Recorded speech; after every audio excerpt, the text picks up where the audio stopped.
Hello, third grade, and welcome to Unit 2, Lesson 2, Life in the United States. Lesson 2, Life in the United States. Essential question: how does diversity affect culture? What do you think? Different cultures, one country. We have a lot of diversity in the United States. Diversity means to have influences from many different cultures. People across the United States have different interests in music, food, how they spend their free time, and many other things. Where did this diversity come from? In the last lesson, you learned about the many immigrants who have come to the United States. They brought their cultures with them. These different languages, customs, food, and music contributed to the culture of the United States. A contribution is the act of giving or doing something. In this lesson, you will learn about many of the things that make up the culture of the United States.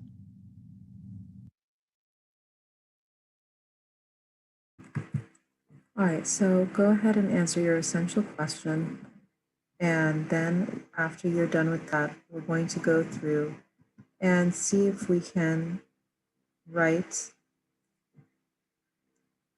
words that are similar to the words that we have below and where it says words to know. So a word that has a similar meaning to diversity, a similar meaning to contribution, and a similar meaning to observe.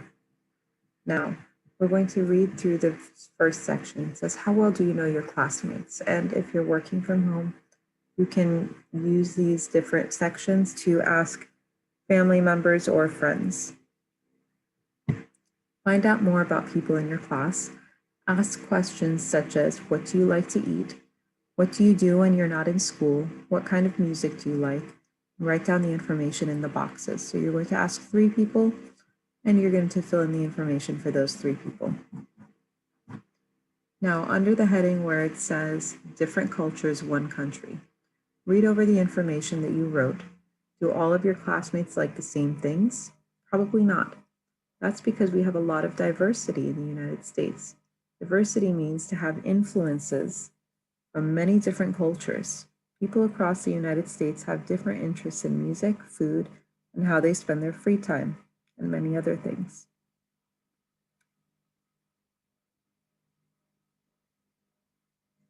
Now, the bottom section was already read out loud for us. In the box on page 71, I want you to draw an example of something that has contributed to the culture of the United States. So this could be anything that you feel was brought over by immigrants that helped to shape the culture of the United States.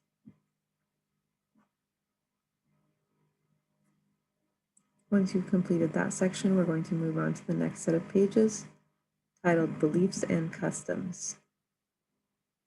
Beliefs and customs. Everywhere you look, you can see how other cultures contribute to American culture. Some customs have been brought to the United States by immigrants. Other customs were created right here. One example of an American custom is to say hello and shake hands when you meet someone. In the United States, people observe different holidays based on their beliefs or culture. Some holidays we celebrate include Christmas, Rosh Hashanah, Kwanzaa, and Ramadan. These celebrations each have their own customs. These customs have mixed together to create a culture that we all share. Thanksgiving is a holiday shared by many Americans. It began long ago when Native Americans taught European settlers how to grow new crops. The settlers thanked God and the Native Americans for their help by asking them to share a meal. Today, we celebrate by sharing meals with family and friends each November. Quick check. How did Native Americans contribute to the first Thanksgiving?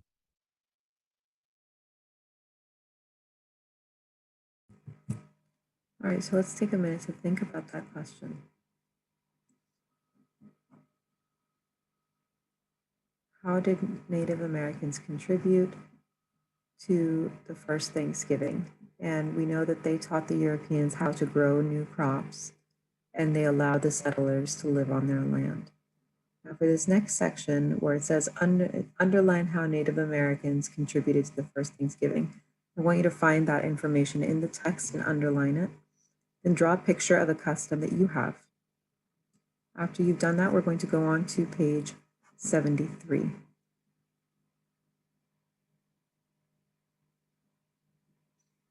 Now, page 73 is titled Celebrations Across the Country.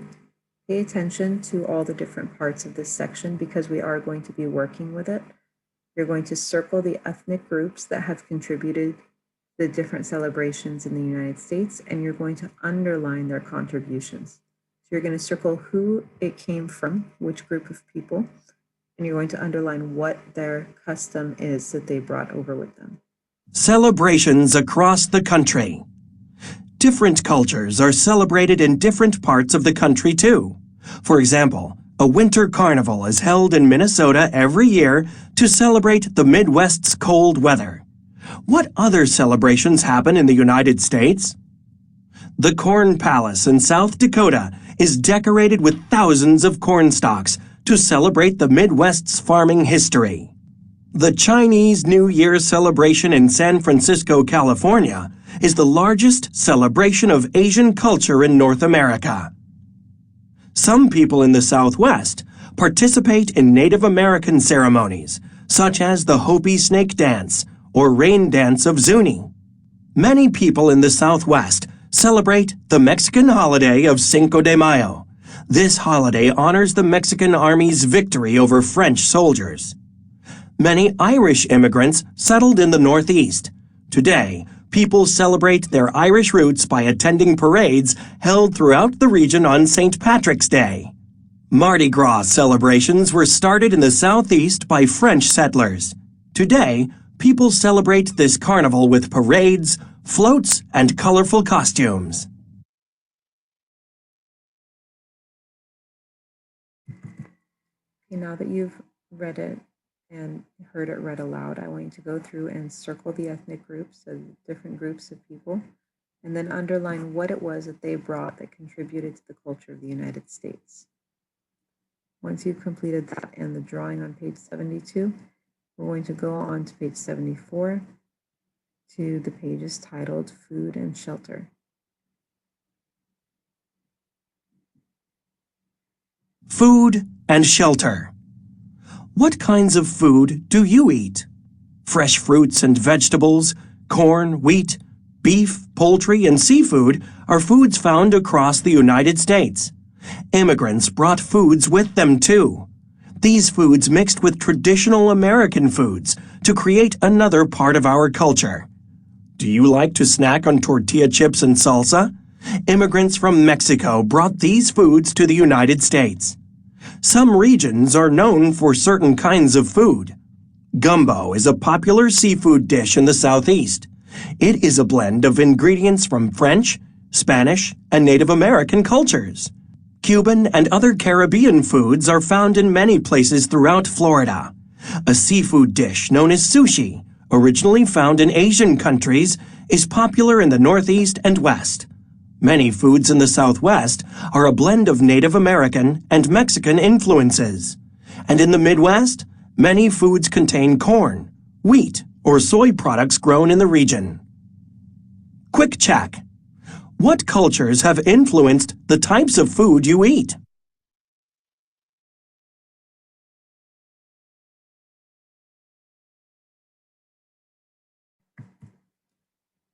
All right, take a minute to think about your answer to that question. Now we're going to start answering the questions on page 74.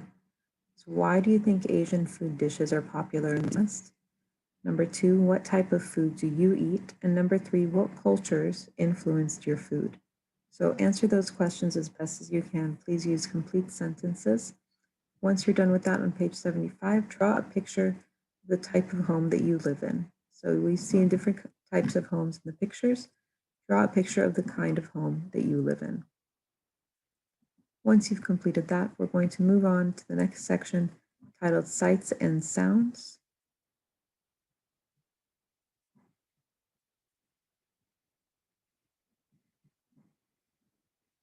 Housing. Our homes are another part of our culture. You've already learned that the types of homes people lived in long ago depended on the environment. The same is true today. Some people live in big cities. These urban areas are crowded and do not have a lot of open space. There are many buildings very close to each other. People usually live in apartments or townhouses. Miami is an example of an urban community. Other people live in suburbs, which are communities near cities. Suburbs have their own kinds of homes. There, homes are usually farther apart than in a city. People also live in rural areas. Rural areas have many farms and open space. They also have fewer people than the suburbs. Homes may be miles apart from one another. What kind of community and home do you live in? Quick check. How is the environment in an urban area different than the environment in a rural area?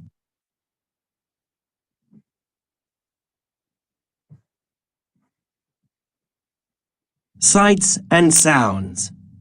Every culture also has its own special music.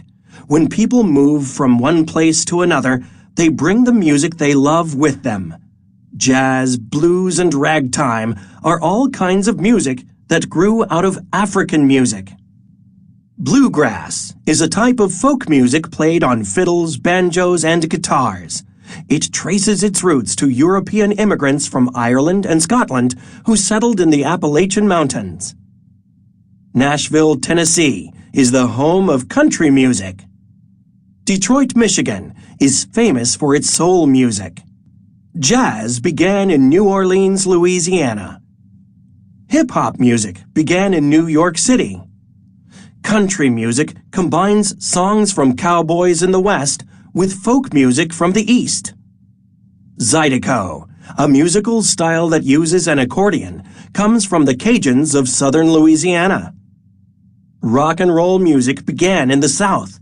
It combines country, jazz, and African American music styles. Soul music combines African American gospel songs with blues music. Quick check. What are some of the European influences on American music?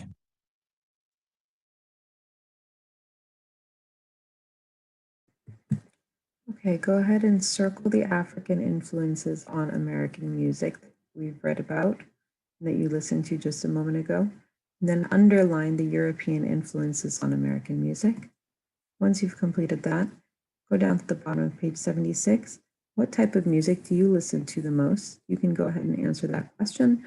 Or if you don't listen to music, you can definitely put in there that you don't listen to music. Let's go on to the next page and read about things to see and do. Things to see and do. Do you love to play sports? Sports are an important part of a culture. Many sports are played throughout the United States.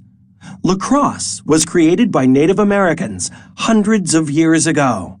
It was probably North America's first sport.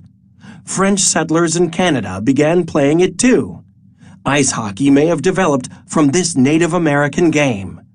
Baseball, soccer, football, and basketball are just some of other types of sports we play.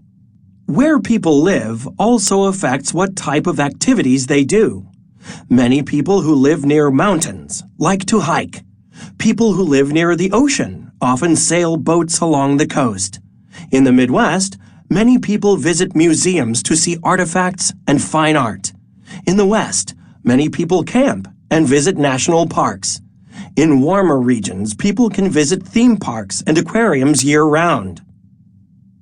Quick check. How did Native Americans contribute to sports in the United States?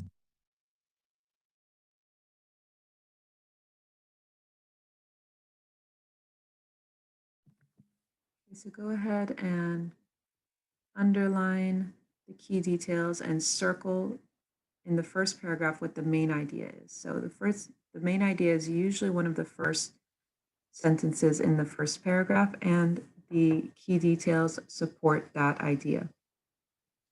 Once you're done with that, we're going to go ahead and complete the section on languages and stories, and then these will be the last 2 pages of this lesson.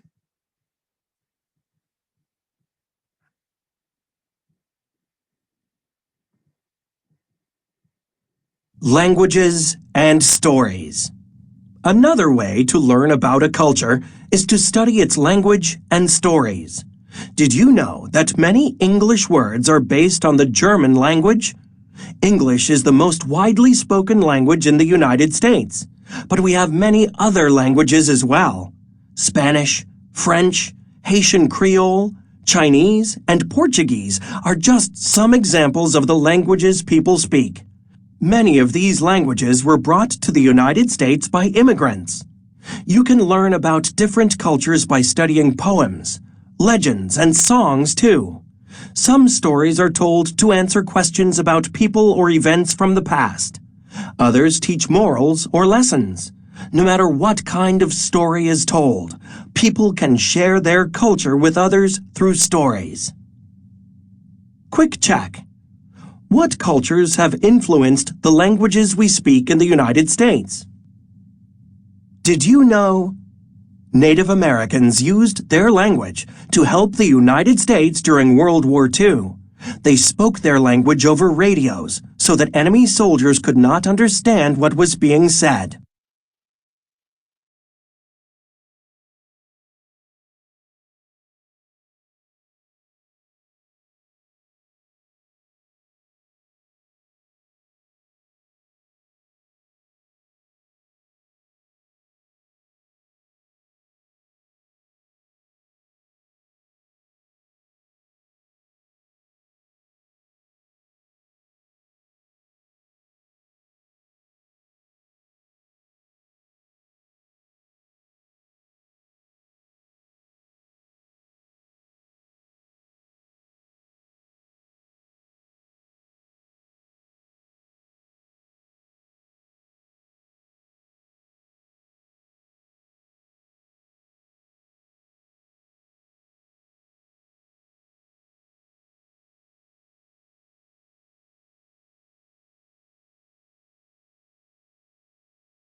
Okay, now that we've completed the section on languages and stories, I'm going to go ahead and do the put it all together section.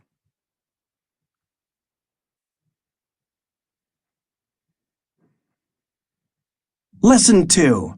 Life in the United States. Look at this chart. Now it's time to see what you've learned. Complete the self-check quiz and play the vocabulary game. Then answer the question below.